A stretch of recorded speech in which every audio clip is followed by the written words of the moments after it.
Mabuhay! Tara na tuklasin ang tinatagong ganda ng aming barangay.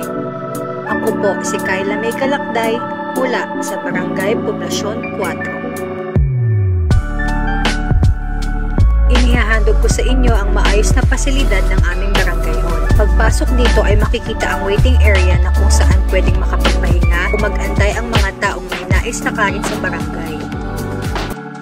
Nakahiwalay ang kwarto ng session hall kung saan ginaganap ang meeting ng mga barangay officials at may kwarto din para sa kagamitan ng pang-emergency cases. Makikita din ang sariling opisina ng aming punong barangay na si Kapitana Zenia E. Santillos.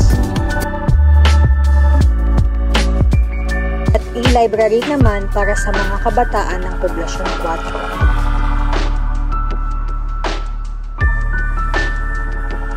Gusto nyo bang ma-refresh at uminom ng kape o milk tea? Tara dito sa Coffee Tea. Nag-o-offer sila ng iba't ibang flavor ng coffee at milk tea plus partneran pa ng waffles na kanila ding isinaserve.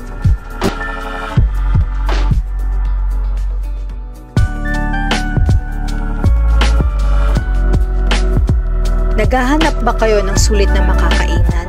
Dayuin nyo na ang Junkyard Food Carts. May different stalls ng kainan na makikita dito. Sobrang sulit at masasarap din ng mga pagkain kanilang tinitinda. Patok na patok ito sa mga kabataan at estudyante na nagtitipid. Nag-crave ba kayo sa samgyup o naghahanap ba kayo ng pwedeng orderan ng lettuce? May isang pamilya dito na nagtayo ng maliit na taniman ng lettuce na pwedeng pag-orderan at ipagbenta. Pwede nyo din silang i-message sa kanilang social media account. Hanapin at i-search nyo lang sa Facebook ang Freshly Picked at doon ay makikita nyo ang tanim nilang mga lettuce.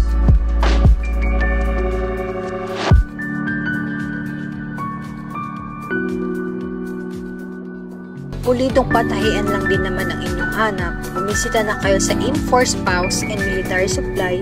Yan ang pangalan ng kanilang shop na matatagpuan dito sa aming barangay.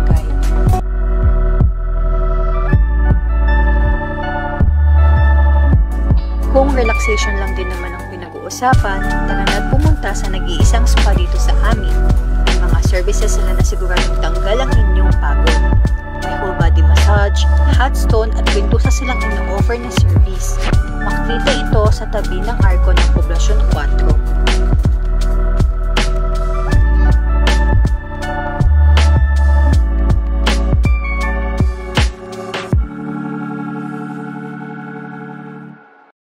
Ang aming barangay ay may natatago ding ganda na tanawin. Kami ay may ilog na pwedeng pagsyutingan kung ang tema ay tungkol sa ganda ng kapaligiran. Nakapagpahinga ka na, nakapagpa-picture taking ka pa.